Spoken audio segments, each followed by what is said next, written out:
So first thing I asked myself in number 9 is, this is an absolute value function moved which way?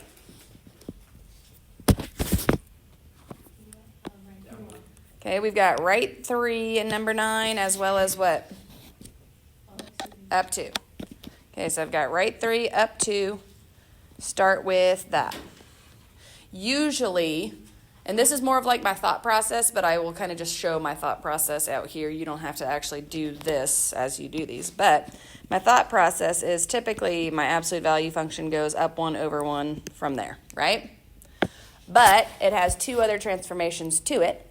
So I have to include the negative out front. So first, what does the negative do? Flips it across the x-axis, which in the terms of this really just means a vertical reflection. Reflects it down instead of up. So that's kind of the first thing I would have done. Then the 3 is inside. So since the 3 is inside, what do we call that?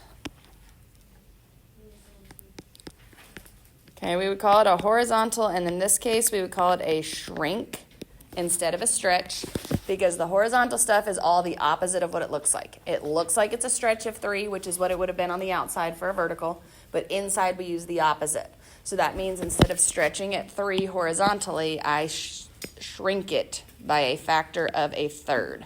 Now, what we will notice on that is that shrinking it horizontally by a factor of a third looks a whole lot like stretching it vertically by a factor of a third. Okay? Kind of ends up in the same slope. And that's okay. That's how they work. It's just knowing how to deal with it. Okay? Any other ones on this page we are unsure of? Yep. So I use the reciprocal of that. So I would call it a horizontal shrink of a third. Yes, ma'am? Like a question in general about Mm-hmm. So you know that there's 2 different kinds of like reflections, Yes. but like doesn't technically like reflect over x-axis and reflect over y-axis basically do the same thing? It depends on the actual original equation. So like for a cubic or a cube root, anything that has odd symmetry, the parent function, the 2 reflections will look exactly the same. But for anything that has even symmetry, they will not. Because it's like, think about a quadratic. If I reflected over the y-axis, it would look the same as the original. But if I reflected over the x-axis, it goes from an upward facing u to a downward facing u. Same thing with absolute value. But a lot of them that have odd symmetry, yes, they would look the same with a negative, no matter where it is. Yes. Any other ones on this page? Where do you find the 1/3 on the Is it across the x-axis? So the 1/3, usually my points go down 1 and over 1. When it's a horizontal shrink of a third, you have to think that you are, this is where I need like the smart boards that I can actually like move the points. Yeah. It's like you're taking your points that are out 1 and shifting them in horizontally to be only out a third side to side rather than out 1. Yep. So that's where they kind of pull in here. All right. Let's take a look at the back then. We had 3 questions on the back. We had 10, 11, and 12. Any of those 3 we want to talk about? 10. Did we recognize the parent function of 10 as the first thing? It was the semicircle, right? That 9 screwed some of us up. But really, they're showing you the parent function of this one is the r squared minus x squared one. Okay? Which means that this is a semicircle with a radius of what? 3. So I started off by thinking, okay, I've got a semicircle with a radius of 3. This minus 1 with the x moves it which way? Right 1. So I kind of started off by saying, okay, semicircle, radius of 3, moved right 1 would look like that. Because I could have started, if I'll back up a second, I could have started with my points just semicircle, radius of 3, and then shifted them right 1, right? So that moves each of these right 1. Erase my original ones. Then what other transformation is being done to that? A reflection over the x-axis, a vertical reflection. So that takes the point up there at the top and reflects it over. which is down here. The other two were already on the x-axis, so they don't move, which means my final graph would look like that. Any other ones on this side?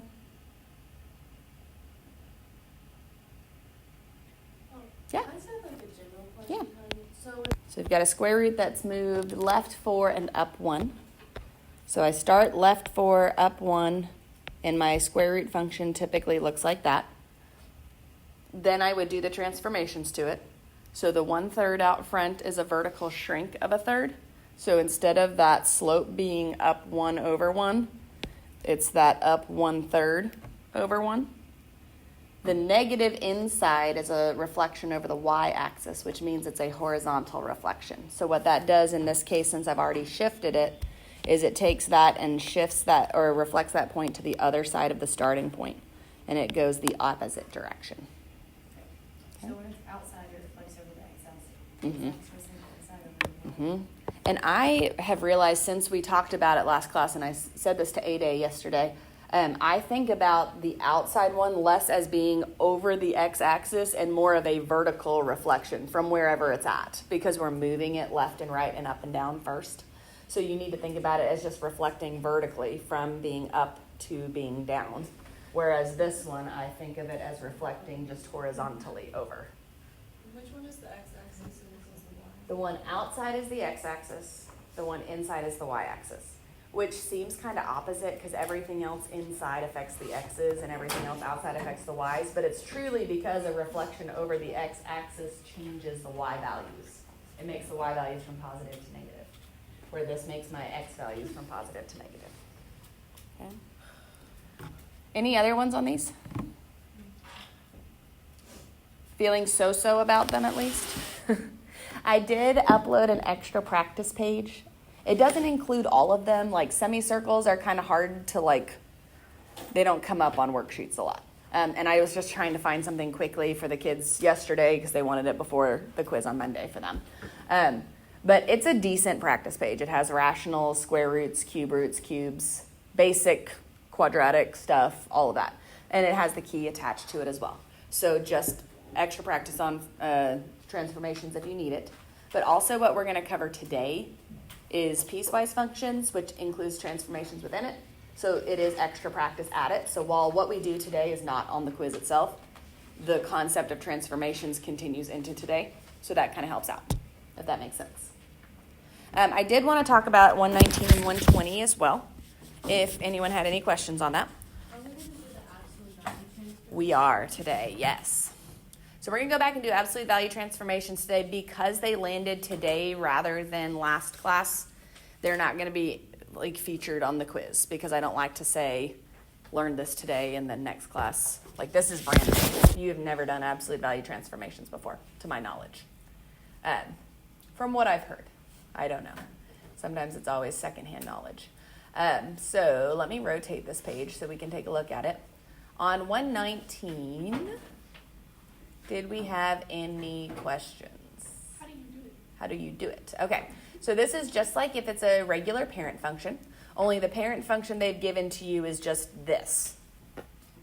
It doesn't matter, it's not a real parent function, it's just a function. So given that function, do the following transformations to it. So given that graph, what does question number 1 tell you to do to that? Take it and reflect it. Right? The negative out front means a reflection over what? The y. Okay, so I'm going to take anything, or over the x-axis, excuse me. So that reflects the top part down and the bottom part up, right? So I would take those and say, okay, I've got a point right here. That reflects down here. This point was on the x-axis, so it would stay on the x-axis. This point, instead of being up 2, would reflect down 2. This point would stay on the x-axis. This point would reflect up rather than down.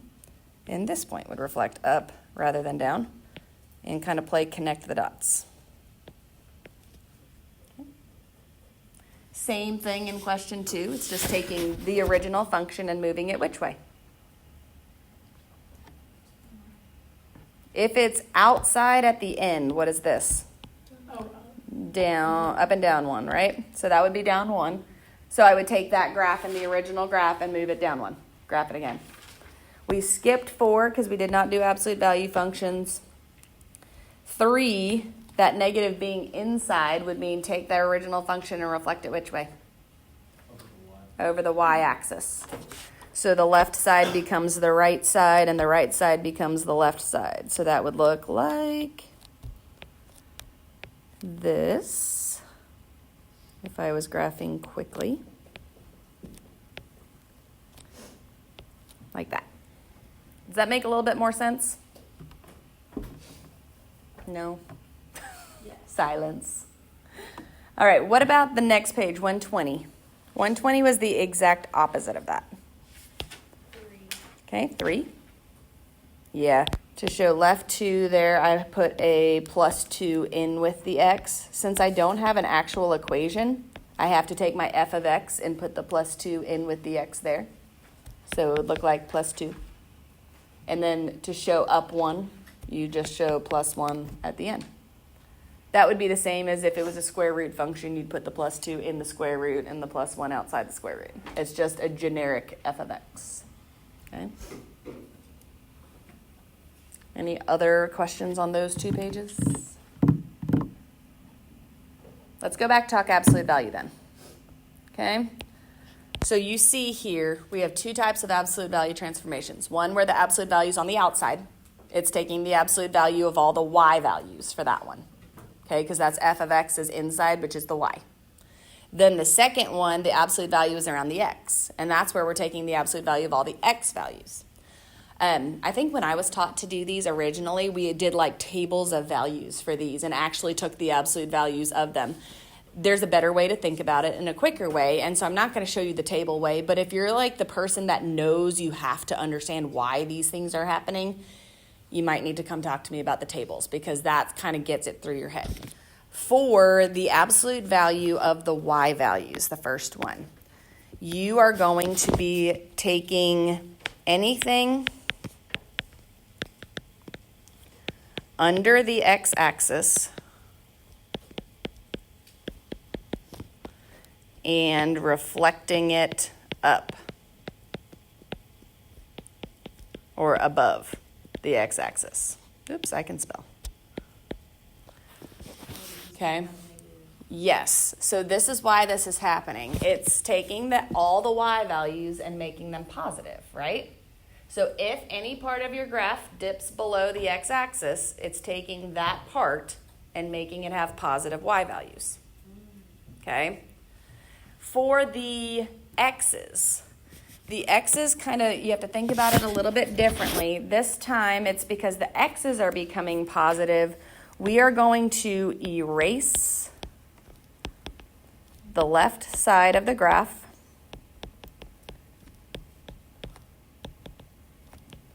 And by that I mean anything past the y-axis. Okay?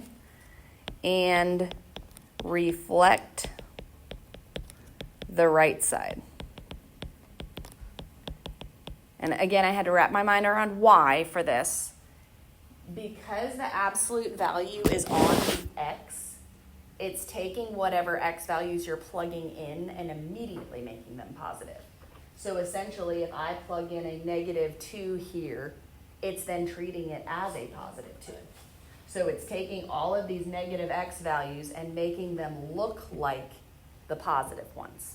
So that's why we are going to erase the negative side and reflect the positive side because they're going to match on both sides. Now, like I said, this will take some of us just a minute to think about how we do this. But this is like literally how I think through these when I do them. This is my brain process on those 2 lines, okay?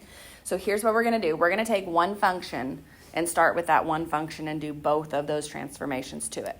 So we are starting here with some extra transformation practice. And we've got a quadratic. That quadratic is moved which way? Right 2 and down 3. Okay? So this is my quadratic. Now, for the purposes of at least the first one, I'm going to draw that same quadratic in 3 places. If you're a pen user, don't do this with me because you can't erase it. But if you're a pencil user, you can do this with me because you're going to erase pieces. Okay? So what we do is we start with the original function for each of these. So I'm going to start with my original function on all three of these because it's the same function 3 times. Okay?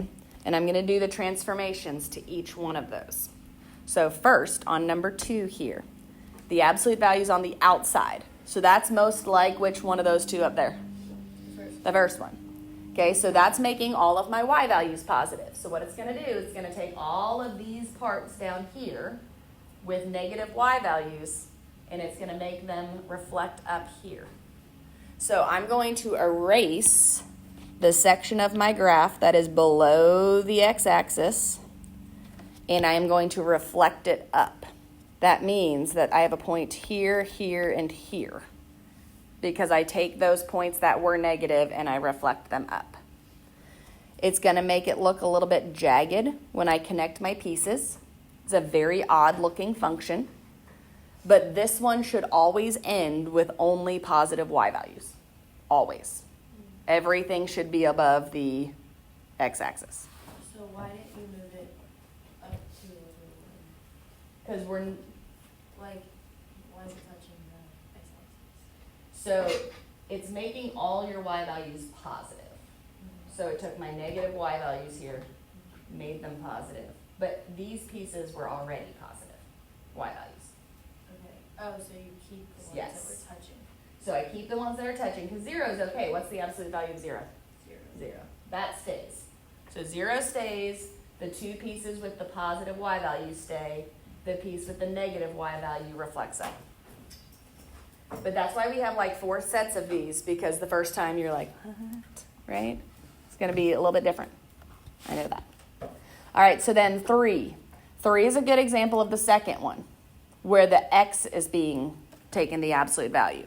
So if I walk through what I just said up there, I erase the left side of my graph, so that's this section, anything with negative x values, and I take my right side and reflect it over. So I lose the left side entirely. So this piece reflects over here. So I reflect any of my points over that I have. That would look like this. And it will match on both sides.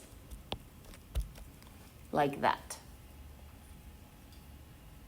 Okay, again, that is because the absolute value in here on the x takes all of these x values and turns them into positive x values. Yes, ma'am. What third thing? All right, so when I graph my original, I've got a cubic that is up 1 and reflected over the x-axis, but that's going to look the same as a reflection over the y-axis. It does the same thing in this case. All right, so that's my original. Just like on the last one, I start by drawing that 2 more times because I know what I'm looking at here. Cubic, and then I'll deal with my transformations in a moment. All right, so I am beginning with these points. All right, so first one, when the absolute value is on the outside, if I read back through what I said above, which I've erased now, but there it is, I am supposed to erase which piece? The left side. On the bottom, right? So this one I erase the bottom, and I reflect the bottom up, okay? So the bottom up would look something like that. Ish. On the absolute value on the x, what do I erase? The left side, and we reflect what? The right side over. This one's going to make this look a lot like a quadratic. It's probably a little bit more pointy at the top there, but I'm not grading our drawing skills on this. Understand that. Mine aren't great either. You can see that. I'm just grading that it looks like you've done the right reflections. Does this feel a little bit better the second time? Yeah. All right. So here's what I want you to do is try 7, 8, and 9 with a square root function. Or cube root function, excuse me. Cube root function on 7, 8, and 9. We'll do the same process. And then I will do the rationals with you unless you feel supremely confident about those. Because with the 2 branches, things get interesting. Okay.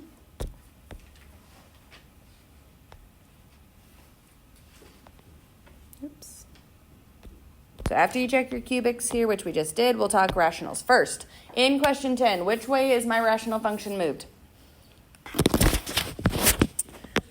Right 2 and down 1. All right, so I'm going to draw my asymptotes in for these, because that's like the main important pieces when we're doing transformations. Asymptotes. We really don't have a lot of good points for rationals. I just start with my asymptotes. All right, so that's what my rational function would look like in 10. Before I do 11, I will draw that in because I really, especially on this one, I have to like see it first. And if you feel like you should be able to do this without erasing the graph and doing it, I can't. Like when I make my key, you're going to see like scribbled stuff out because I tried to do it in pen and it didn't work out well for me. So just understand that. Like you're in good company. I can't do it without doing that. I'm not a visual person. I have a hard time with that. So I would start with my graphs here, just like that. Now the absolute value on the outside, as I keep repeating to myself and to you guys, is when it's on the outside, I erase the pieces that are below the x-axis. How many pieces of this graph are below the x-axis? There's 2 parts, right? So I'm going to do a piece at a time. And in fact, I'm going to start with this little piece over here because this one's the easiest one to me. Now, here's what you have to keep in mind. When I erase this and reflect it up, it follows the same rules as it would have followed down here. So like this piece is going to level off and get closer and closer and closer to what number? 0. I mean, -1, the asymptote. So when I reflect it up, that doesn't change. It just means it gets closer and closer and closer to what number instead? 1. So when I erase that piece and reflect it up, it's like the asymptote is coming with it right there. So it gets closer and closer and closer to 1 along there, because I'm reflecting what it would have done below up. Does that make sense? Okay. Now what other piece is below the x-axis? The left whole branch, right? But in the same way, the behavior comes with it. This section was leveling off at -1. When I reflect it up, it's going to level off at +1 and then get close to the asymptote on the other side. So when I reflect that up, I've got to use the behavior of it as well and reflect it like this, where it's getting close to +1 rather than -1, and erase the section down here. Really, when we reflect it, what does it do to that asymptote? Yeah, you essentially have an asymptote at 1 on both sides now. Okay? If that kind of helps us think about it that way. One of them goes underneath the asymptote and comes back because of the reflection. But it is, and we'll talk about this in another unit as well, possible to cross over horizontal asymptotes. It is just not possible to cross over vertical ones. Okay? All right, let's look at that with 12. This time our absolute value is on the inside. So again, like I said, on these, I don't do them without drawing them first. I am incapable of it. So join the club with me and draw the whole thing. All right, so this one looks like this. Again, I have to talk myself through what this is going to look like. This time, what side are we erasing? The left. This one I can just straight up erase the left side, and you are reflecting the entire right side over so that it's a mirror. Okay?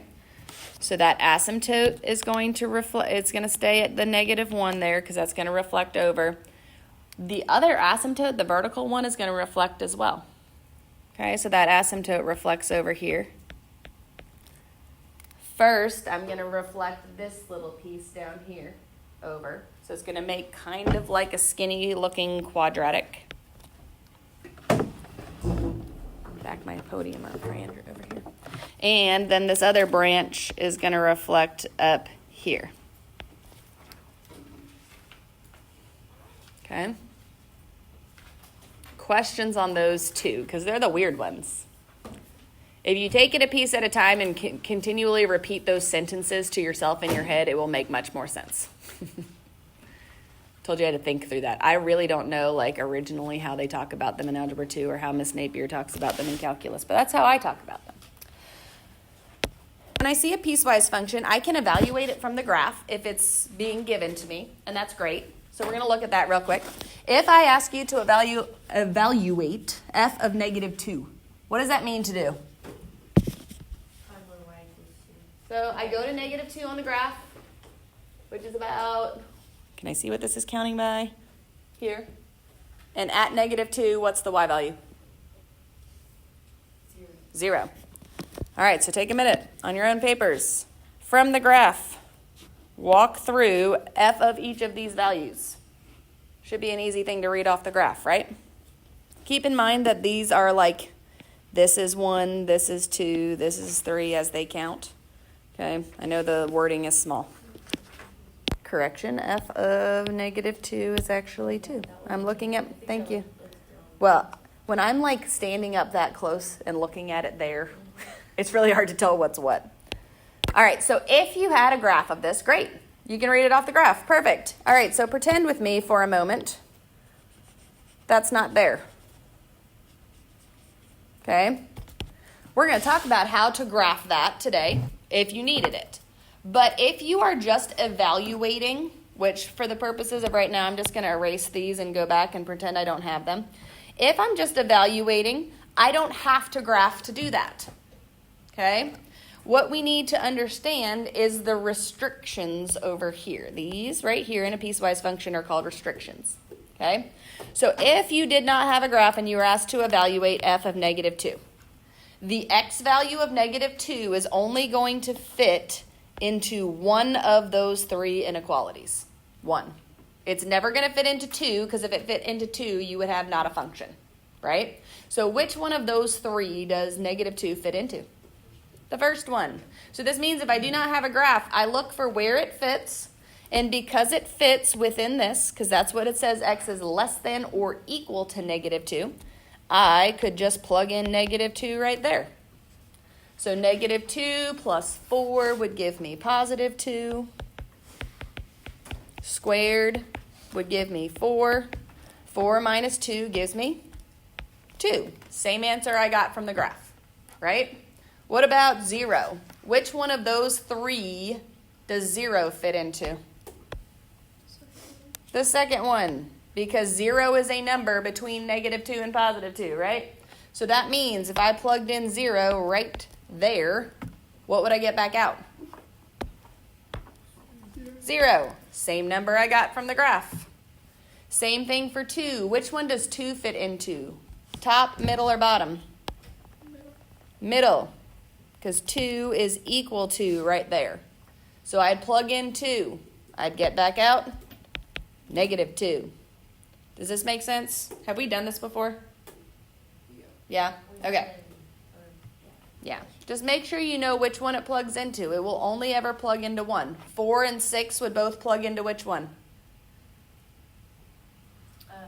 The bottom one, right? Okay, because it's larger than 2. We're all okay with that? All right, we're going to skip the bottom because you don't need to do lots of plugging in.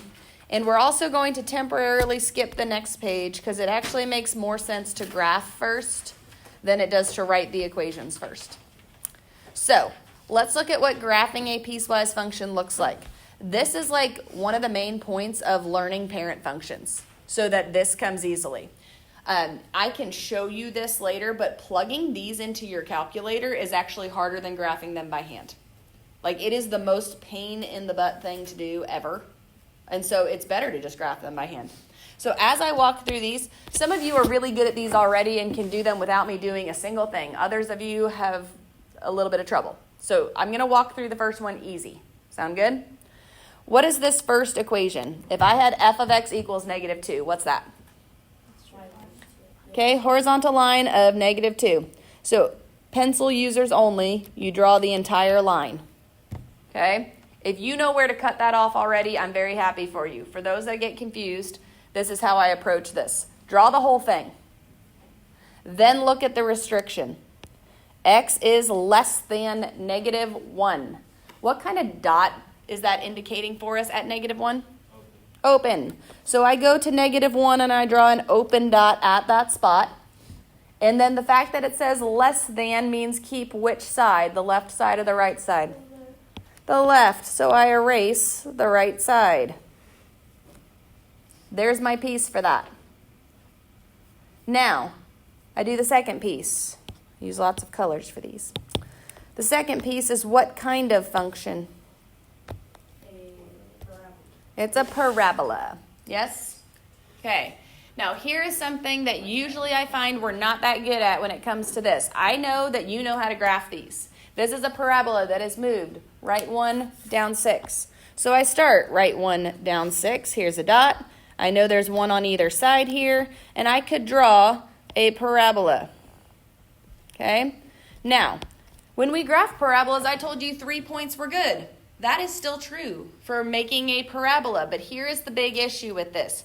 You need to know whether that purple graph connects to that blue graph or if they are separate. This will matter to us. So when I look at the restriction here and it says that x is defined between -1 and 3, you need to know what the y value is at -1 and 3. How do you find that out? We plug into it, right? You plug them in to the equation, right? I have the equation x minus 1 squared minus 6. So if I want to know what y value that touches at -1, I plug it in. So I take my function of x minus 1 and I plug in -1 for x. I do my parentheses first. That gives me -2 squared is 4. 4 minus 6 tells me at -1 that has a y value of what? -2. Okay? Now, why am I making a stink about that? Because now where is that going to be? At the point. So what that tells me is that I have a closed dot right there that fills in the open dot from the other one. Now, secondary question, do I actually have to plug in 3?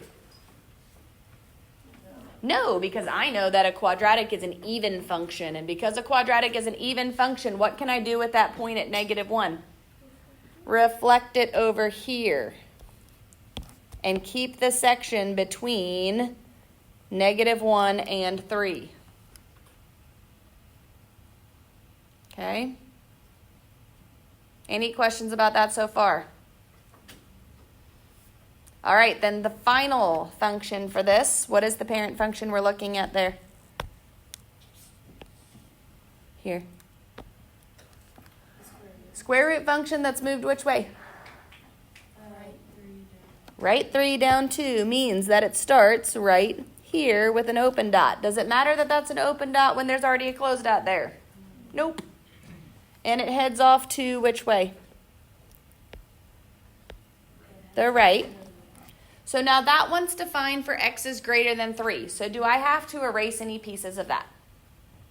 No, because that one starts at 3 and goes to the right. So we're good. Now, why does that matter? Because on piecewise functions, just like we do on those larger graphs we talked about the first day, we can talk about domain and range. Okay, if I asked you, what is the domain of this function? What would you tell me?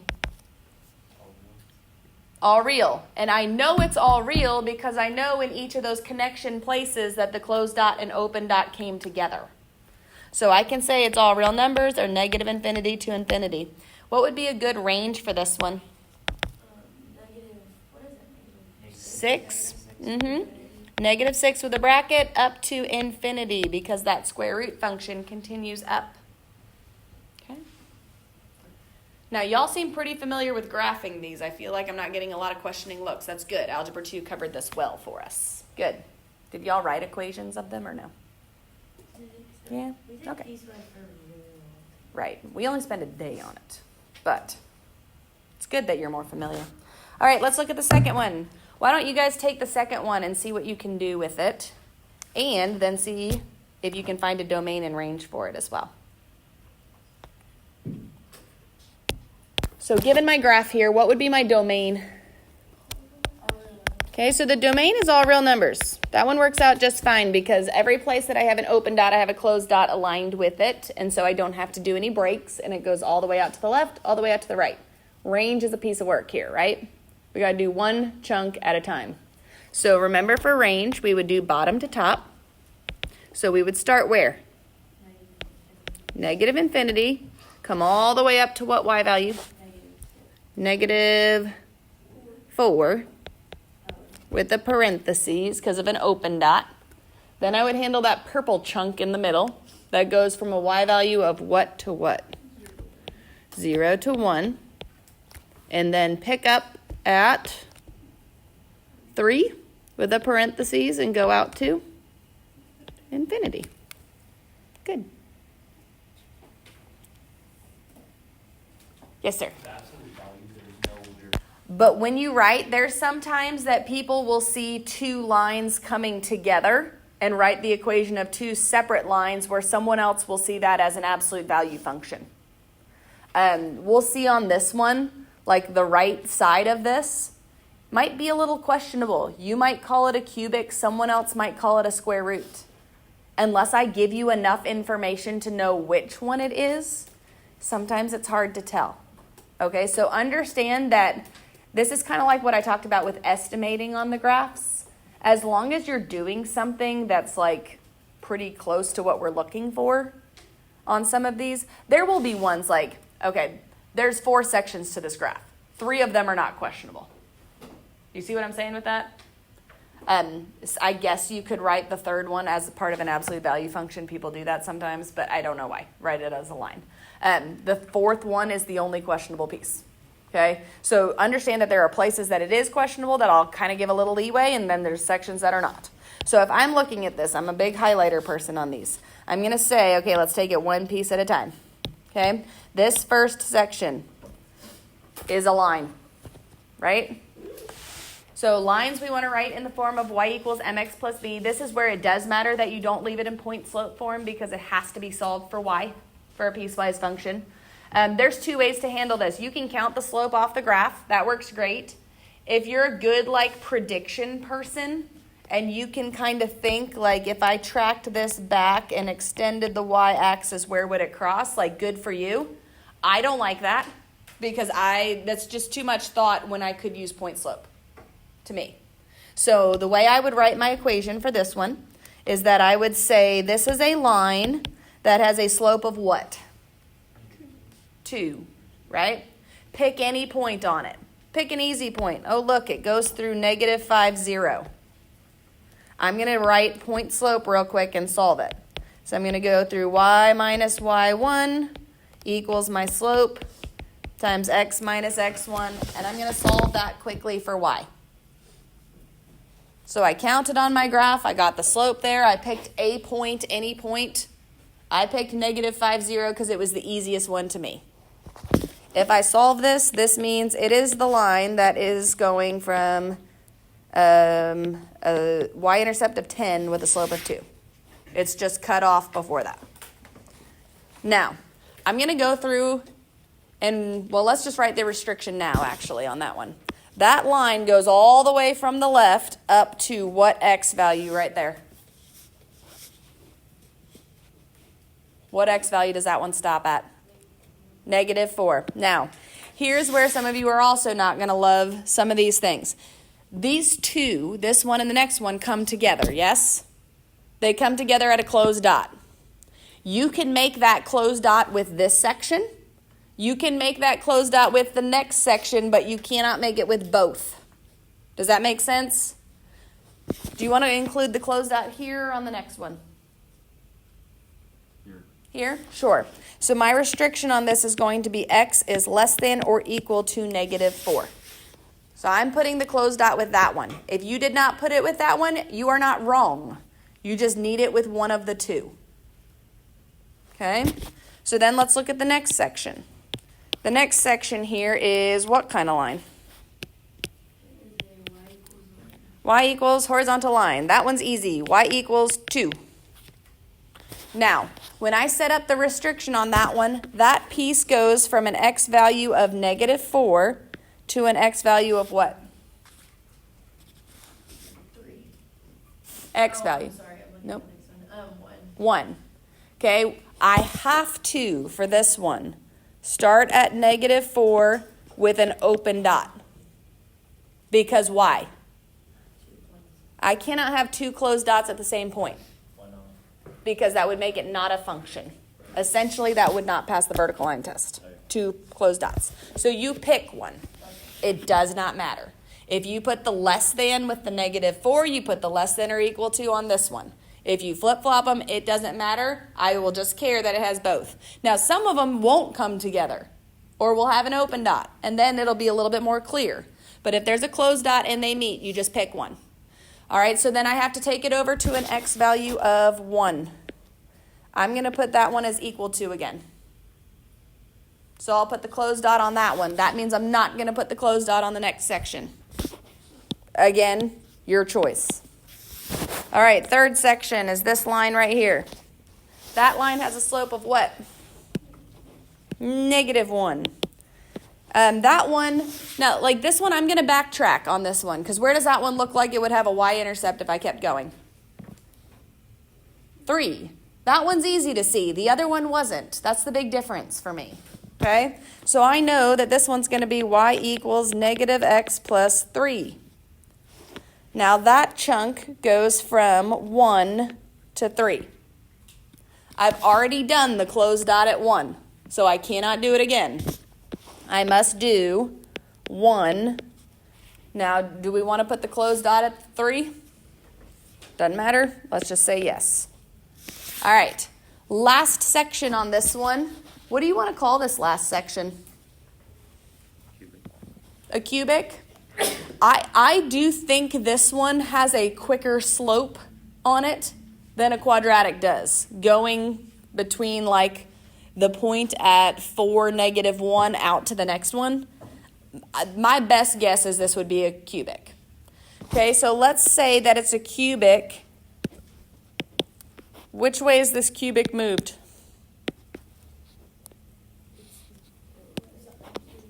Okay, it's a cubic that is moved right how many? Right? 1, 2, 3, 4? No, what is it? 1, 2, 3. Cubic that's moved right 3. Well, where are we putting the center? Are we saying that this point is the center?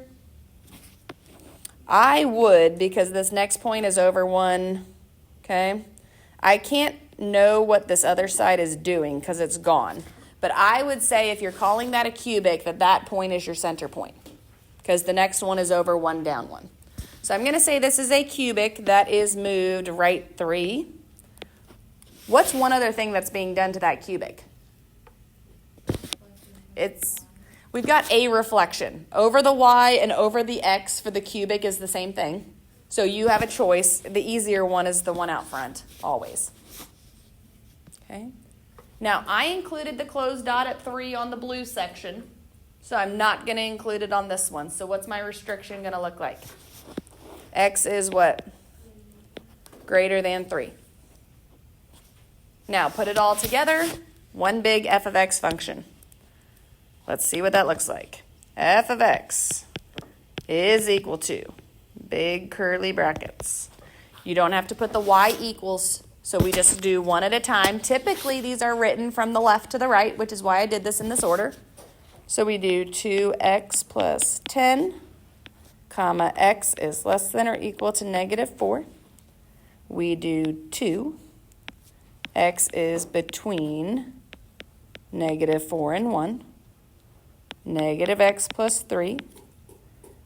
X is between 1 and 3. And -x minus 3 cubed.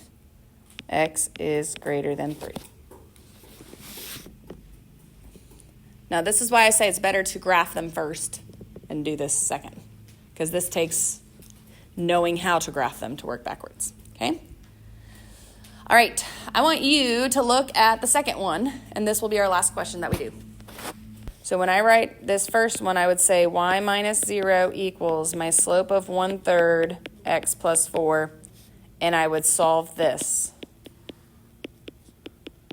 And then you can really see it doesn't cross in a nice place, so don't make any assumptions about that. Would it be a -1/3? It'd be positive because it's going up and to the right. Or you can say down to the left is two negatives, yeah? It's funny when it goes to the left like that and it doesn't contain the right. It's a lot of people will actually do that. It's so funny to think about that you're thinking it's going down and to the left, so negative. The second section is a horizontal line at -1. Oh, that one, the restriction is easy on that one. X must be less than what?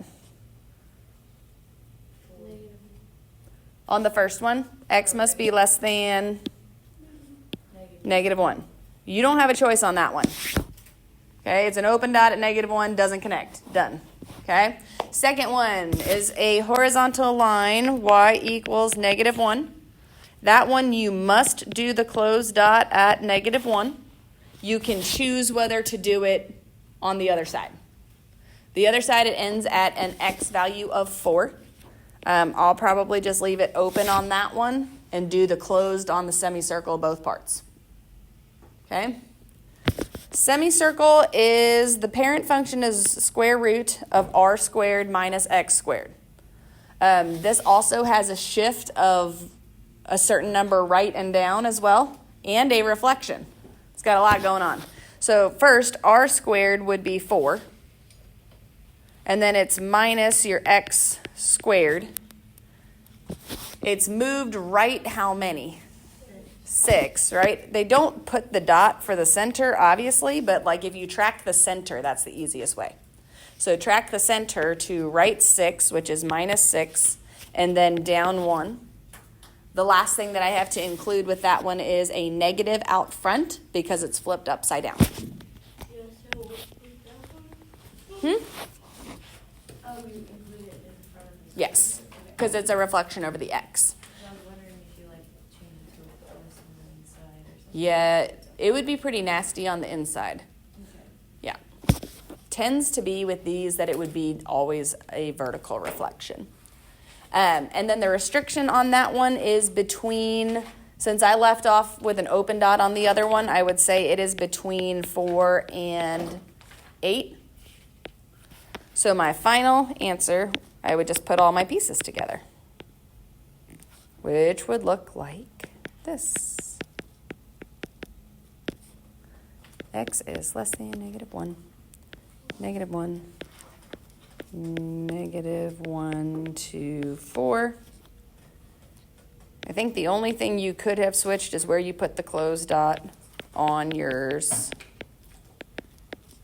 which is not a whole lot. All right? Questions, comments, concerns? There's a ton of piecewise stuff in here. I think I just didn't want to make a decision about what I was going to do when I fixed the notebooks for this year. So there's just too much. That does mean there's extra practice there for you if you need it.